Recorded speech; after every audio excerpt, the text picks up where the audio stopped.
what's up? We are back with another episode of the CEO Pulse podcast where you get the real, the raw, and the mind of entrepreneurship in our special sessions on Mindset Mondays with my co-host, Justin Thorstad. Thank you. Wow. I mean, my intro was really good. You kind of killed it with the... Oh, my bad. I mean, energy was there, and then boom. Just dope. Anyways.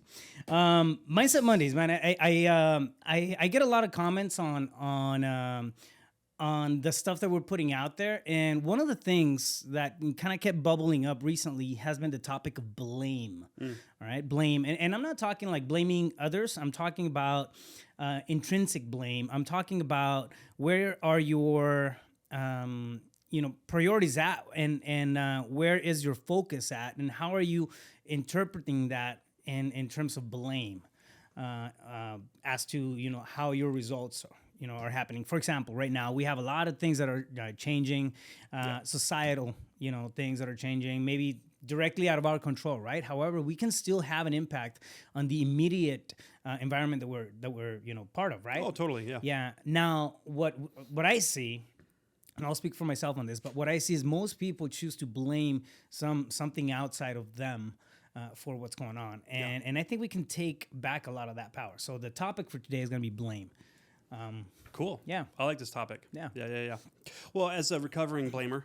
Is that a thing? Yeah. Did you go to a group? Yeah. Hi, my name's Justin. I'm a recovering blamer. No, but really, so what I just heard you say was, listen, there's external circumstances, conditions, situations, environments, yes? And it's so easy to point the finger at something external, right? So like what we're going through right now, economics, yes? Inflation's through the roof, gas prices are up, we're in the real estate field primarily, and interest rates are shooting up. And so it's easy for a lot of people, a lot of realtors, let's say, as an example, some content around this context, right? Let's put some fruit in the fruit bowl here, if I can talk today, and use that as an example, as a content. Okay, so agents are in business for themselves, right? They're entrepreneurs, and they're saying, well, it's harder now to sell houses because interest rates are high. Yeah. I'm sorry, I think you create your own economy. It doesn't matter what the market's doing. The market's the market. Markets go up, they go down, they go sideways. What are you doing and how are you responding to that from a viewpoint of responsible instead of saying, well, I can't perform and I can't produce at a high level because of something outside of me, something external. And it's like, if you blame something external, when are you ever in control? When are you ever a creator? Or are you just a spectator and you're a victim to circumstances, conditions, and your environment? That's a very powerless state of being. Wouldn't you agree? Absolutely, 100%, man. It's an important thing that you're bringing up, right? Blaming something that's outside of you. The conversation about personal power came up with a friend of mine a while back, and it really, it sank in, right? And we were talking about, we were getting pissed off. It was just one of those nights where you're having a couple of beers and you're like, oh, fuck this, fuck that. And then this is stupid, and everybody should just be responsible and own up to their own life. So we were having one of those talks. Okay. And then out of all that mess, the phrase personal power, right, kind of bubbled up. Well, I think it's a misunderstood concept. So let's. Yeah. So when we put blame on something outside of us, right? When we give away the ability to be responsible for what we are, a part of, for our results, I think we lose that personal power. 100%. Yeah. Blame equates to you losing the personal power that you have over the path of your life. Yeah. Well, personal power is really just insinuating. My interpretation of personal power is I am full of my own power. Yeah.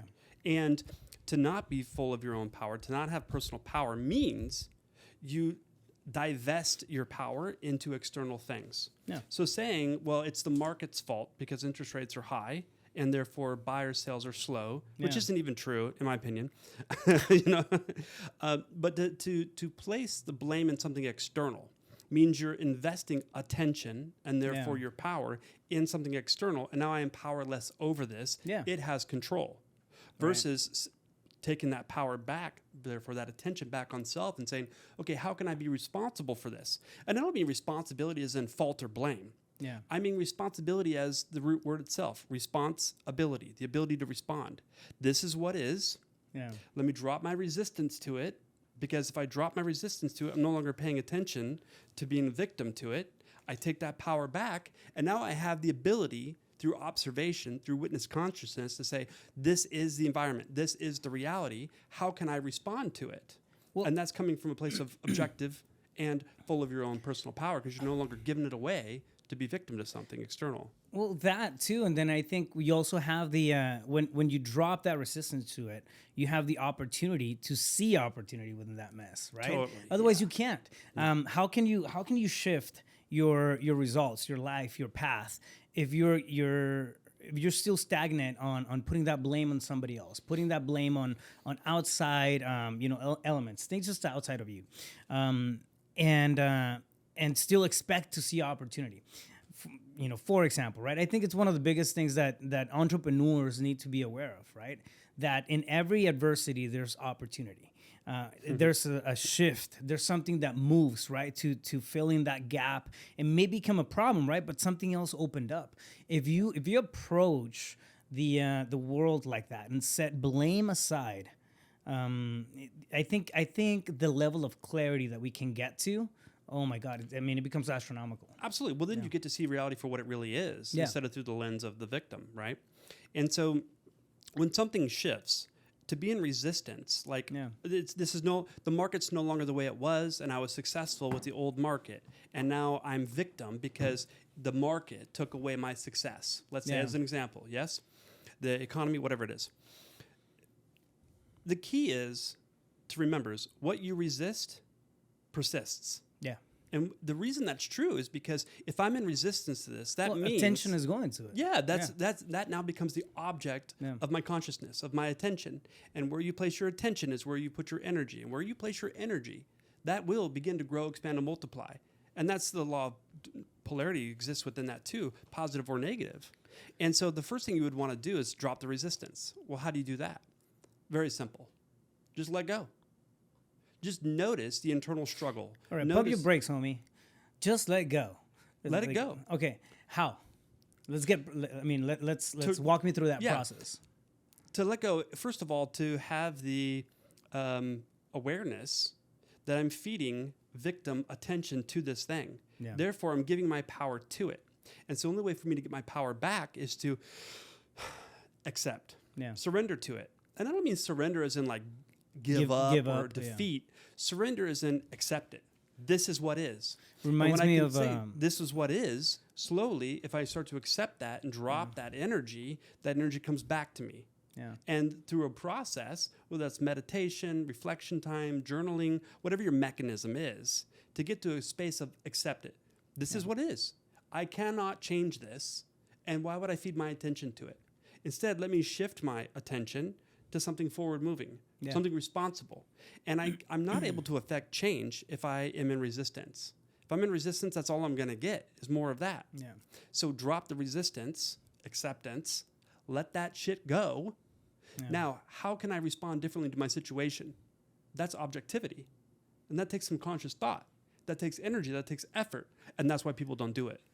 Yeah, and I think it also takes a big sense of direction, right? If not, anything's going to rock your boat. You're right on the money. I was being, sarcastic earlier about, show me how, but it's you're right on the money, right? It's about, it reminds me of the Beatles, man. Just let it be. Sometimes it's you let that thing, whatever that is that you're placing the blame on. If you step not away from it but aside from it, and then you contemplate and you see, okay, cool, this is happening here now. If this block of problems, of issues, of whatever is getting right in front of me, what else opened up? Can I shift my attention to something else instead of having that problem for every solution? Yeah, which exactly. is what mostly happens. It's I think we need to be more proactive, and then see what else can be done, right? As opposed to just dropping the nail and the last nail in the coffin on blame. Yeah. With something else. Here's another way to look at it in order to drop the resistance and drop the blame. If you take a pragmatic approach, a business perspective to this, like you talk a lot about KPIs, right? Like you got to track and measure things to know what dial to adjust, right? To become more efficient, more effective. Yes. Okay. So let's take that approach as a business perspective, as an entrepreneur to a situation. If I'm blaming something external, that means then I have no control over the situation because it's external, and I am powerless. Yes? Okay, what is the cost-benefit analysis to that? It's high cost because it's requiring all of my attention and energy. Yeah. And what is the benefit that I get? Nothing, other than to reinforce my emotional addiction to I'm a victim. Yeah. I'm powerless. I'm not enough. I'm not worthy. I'm not deserving. I'm not whatever the lower survival emotion is. So like it's all cost, no benefit, no forward moving benefit anyways. And here's the thing too, like we have a natural gravitational pull towards validation, right? So if you have fucked up ideas about what your reality should be, you're going to try to validate those as well. Well, you're going to try to validate and you're going to try to find, something that just corroborates with your idea, even if it's not a healthy one. We'll it's crazy how that works, but I've been on that spot many, many times. Well, and the reason it works is because it goes back to the ancient part of our brains, the limbic system. No. You have to be right. Think about it. If you go back 10,000 years, you had to be right about which berries to pick, what to eat, what not to eat, what's poisonous, or you're going to die, right? So it's biological for our survival. I must be right about what I believe. Yeah. And so you have this bundle of thoughts and therefore beliefs, and it's a story. And that becomes the lens in which you interpret information coming in.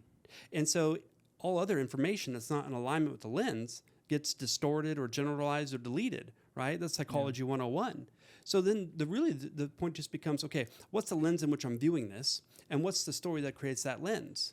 And so if I'm a victim mentality, and I don't mean like you're truly victimized, I'm talking about that's the mindset that you have is that external forces dictate your reality instead of external forces is reality, and let me just see it for what it is. Yeah. And when I can see it for what it is, not how I am, through my lenses, then I'll be able to see the beautiful gifts in there. I'll be able to see where I can pivot. I'll be able to see where I can respond differently, and that is powerful.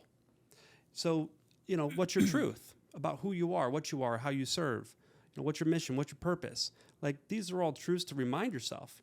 Like in the back of my shirt, through JT seminars. Like, what are your daily truths that you remind yourself of? One of mine is, I'm unfuckwithable. Mm-hmm. Meaning, you cannot fuck with me unless I give you permission or consent to do so. Yeah. Because you've been able to knock me off my center would then insinuate that I give my power to you. Isn't it crazy how much power we give away on a regular basis? Oh my God. Unconsciously. Yeah, exactly. To social media, to the news, to the driver that's in front of me. I mean, I've been guilty of road rage. Sure. I mean, not like in a crazy, I'm going to kill you, kind of way. But you let them know they're number one. Yeah, exactly. Yeah. I just count with my middle finger sometimes. but it's you know what I mean? It's every time something like that happens and throws you off your balance, off your center, we're giving away that personal power. We're giving away that ability to really run with our the strength of our emotional IQ, and I mean that goes hand in hand with blame. I think totally. Huh. Well, I just got off a phone call with someone that I was coaching. And this person was stuck with a problem and placing the blame on something external. And through my conversation, I was attempting to articulate how this person could look at the situation differently and get into different action. Like, here's a solution. And then it's like, oh, I already tried that. But did you? Because you didn't do it the way I just told you. Yeah. And it just broke it all down. And it was still, no, I'm powerless and I cannot affect change out of this. And it's like, well, then stay victim. Like, I'm not sure how to support you with that. I just broke it down and gave you a pragmatic step-by-step and explained why that would be of value and why that's different than how you've been and how you've done it. And I can notice a little bit of agitation coming up, like, If I get triggered by this, now I just give all my power to this person and they get to call the shots and determine my emotions. Why would I want to do that? Yeah. What's the value in that? Yeah. What's the cost-benefit analysis here? Well, it goes back to the same thing, right? You stand back and you become a spectator of that situation. If that's the case, it's nothing. Here's the thing: when somebody, I feel like when somebody I don't know. We have haters on social media. If you have haters, you're doing something right? If you don't have any haters, you're not well known Yeah, enough. exactly. Yeah. So it's a well-known thing, and it used to get to me. It used to bother me.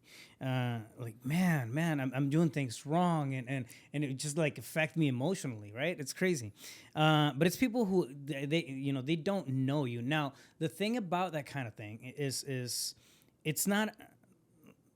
When I understood when I understood that, a lot of things made sense. That person has no idea who I am at a human level, right?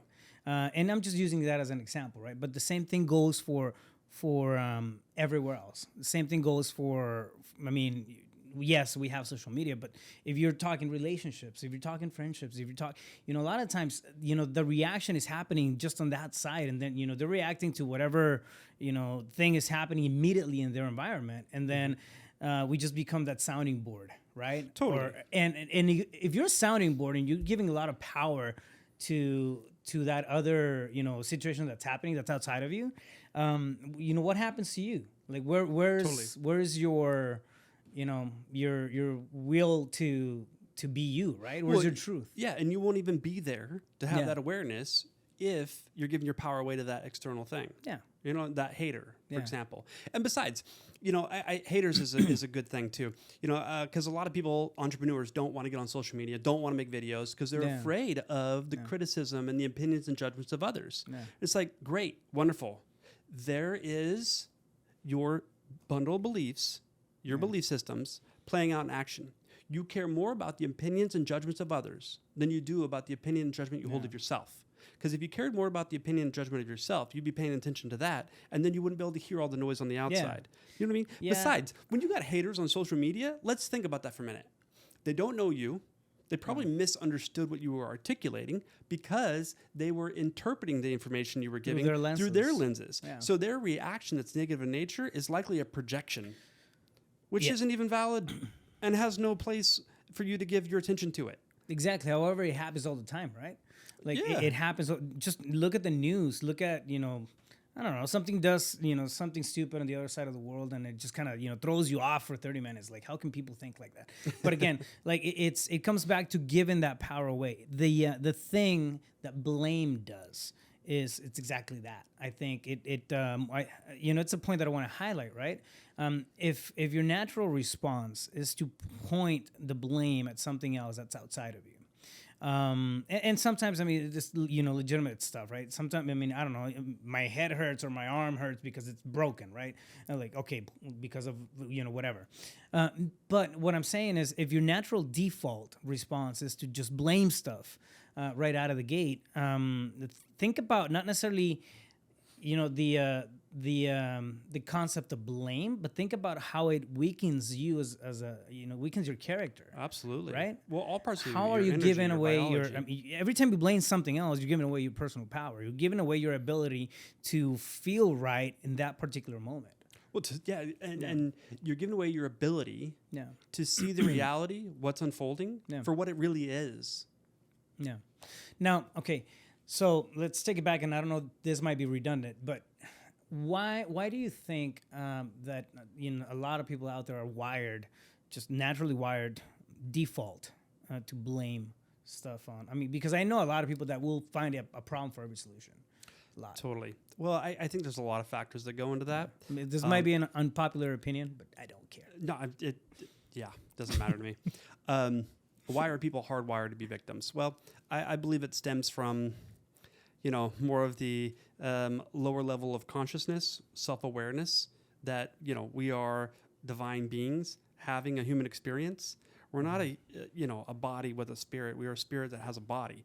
And so it's this slow pace of human evolution and the evolution of consciousness, not in a biological manner. Like, we don't need to sprout a third arm to be more efficient beings, right? Yeah. We need to elevate our consciousness, our sense of self-awareness, our sense of connection with one another, like we're all connected.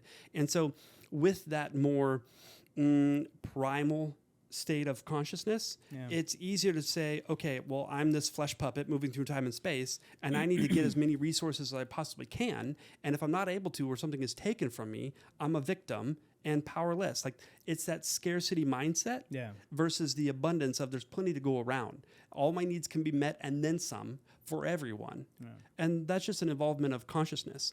But if you know, I was sitting down watching TV last night, and there were some previews for some like reality shows that are made up. The sole intention is scarcity and drama because that's what a lot of people want. And it's like, it the more information, it sells. It sells. And it kills it's me. like the more of that is pushed out through TV, social media, talking with your friends, like the more that spreads. But I do believe hive mind, like we are all one mind. And it just takes each of us individually to be responsible and elevate ourselves in our own consciousness and evolve that state of awareness, because that too contributes to the collective to move the needle forward in our evolution as beings to become more conscious. Yeah.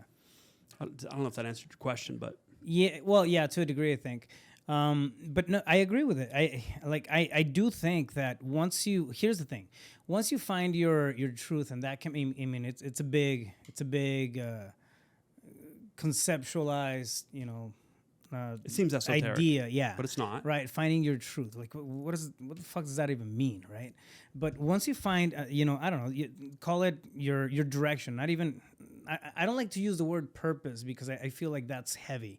Every time you mention what's your purpose in life, like holy shit, I don't know. I just want to, do some cool shit right now that's take me over the next 6 months. So I have even now, I have no idea what my purpose in life is, right? However, I think I have a pretty good direction on what my truth is now at this point in time. So I like to tackle it, break it down bite size. Anyways, when you figure out what your direction, when you have clarity on whatever your truth is at this point in time, I feel like you become a lot more resilient to outside factors. You become a lot more resilient to opinions, to becoming part of the status quo, and at the end of the day, like it really becomes that essential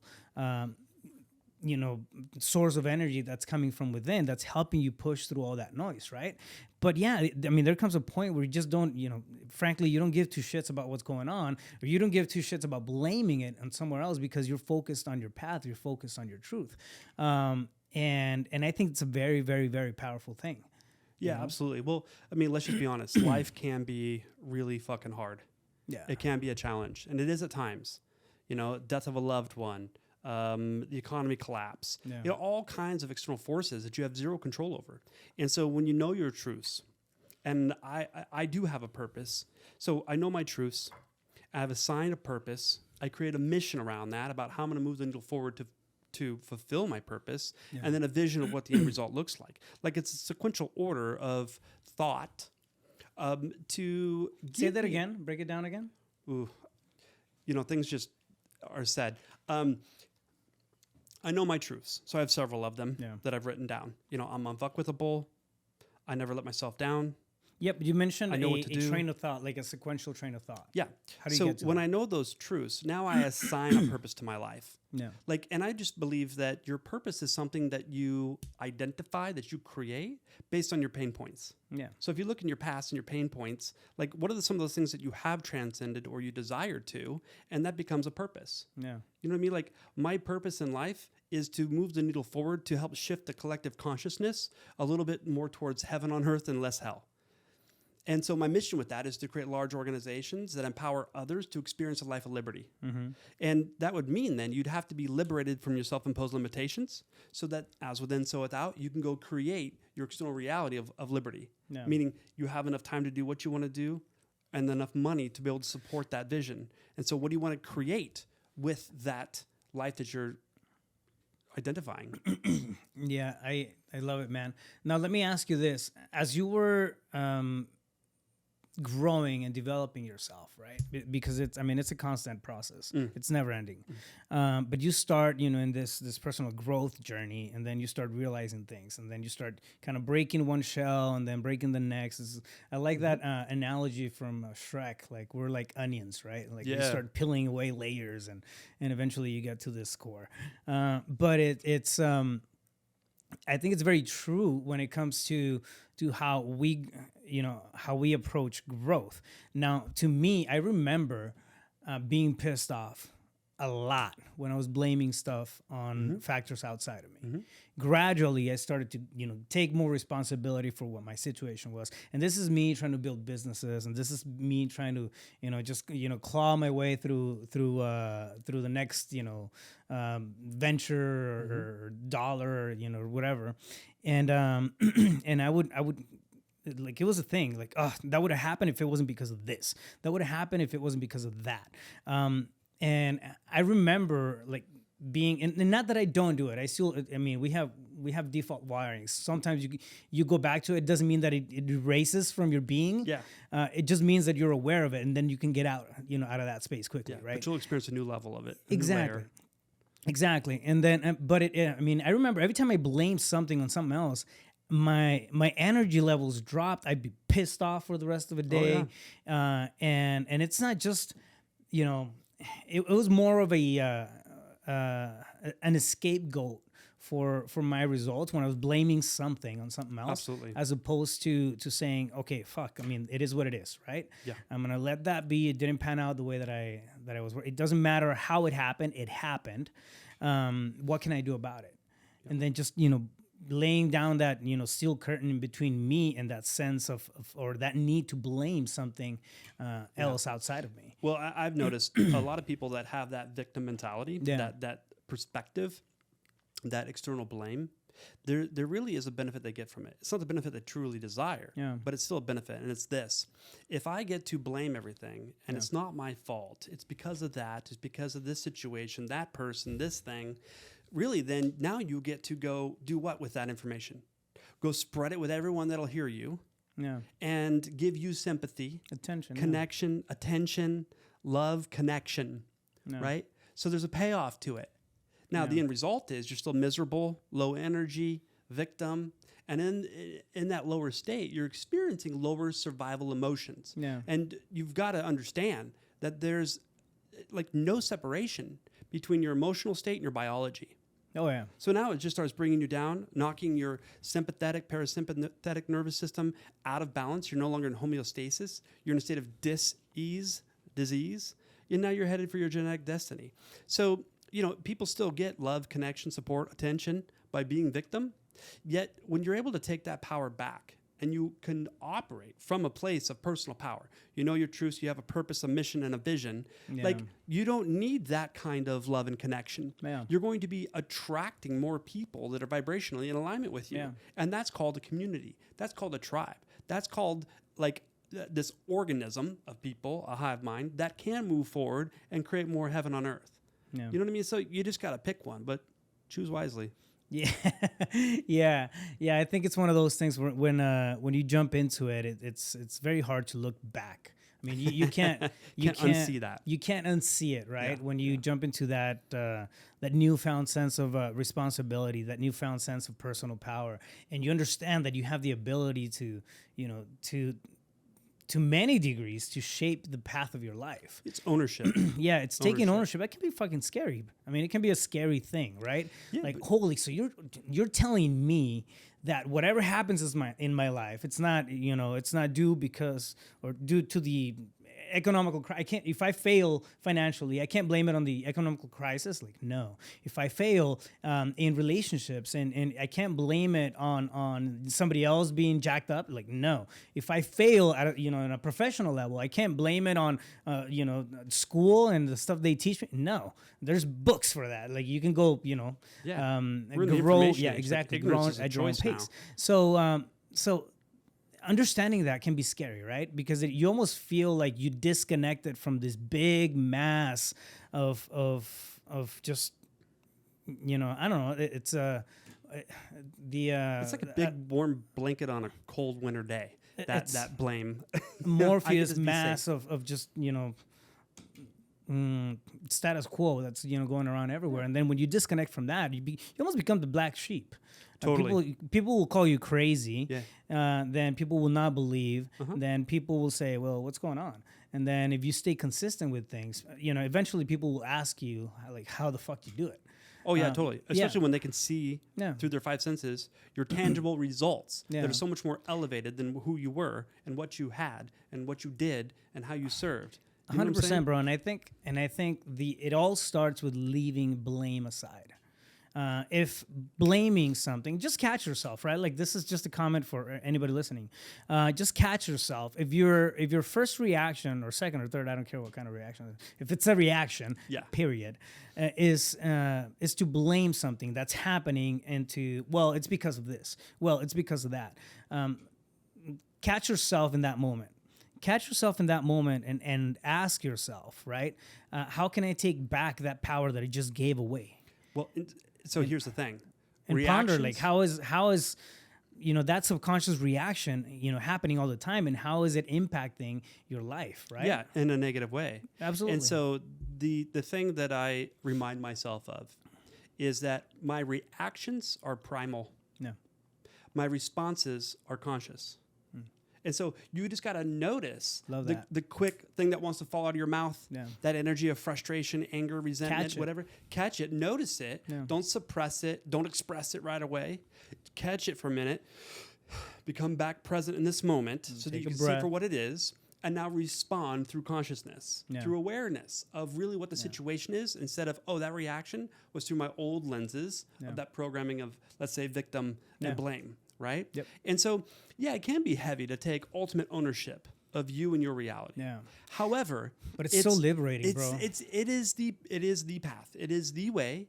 It's so the liberating. Keys to the kingdom of like, that means then I am in complete control of how I respond to my reality and adjust and pivot because I'm full of power in order to do that. If I give my power away, I'm powerless and I have no choice but to blame and go victim. Yeah, you can't, in our space, right? You can't play you can't play entrepreneur if you do that stuff. Not for very long. Yeah, you can't play entrepreneur. You gotta do entrepreneur. Yeah. Yeah, and that's a big part of it. 100%. So I love it, man.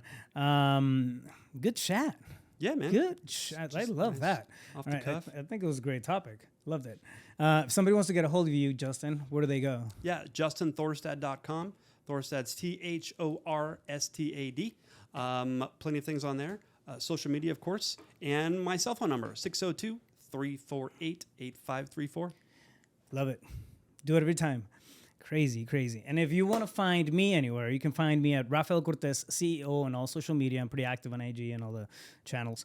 Also, check out the YouTube channel if you're listening to us on iTunes. And do us a favor, if you like the content that we're putting out there for you guys, there's a lot of effort that goes on. Giovanni's doing a lot of the heavy lifting on the back end. So let's help him feel warm, welcome, and loved. And drop a like, a share, and then send this out to somebody who you might think might benefit from any of the crazy stuff that we talk about. And comment, guys. Let us know what kind of other topics or things you might be struggling with or like some additional clarity on. We'd like to provide that value, of course. Boom. Until next time, stay focused. You got this.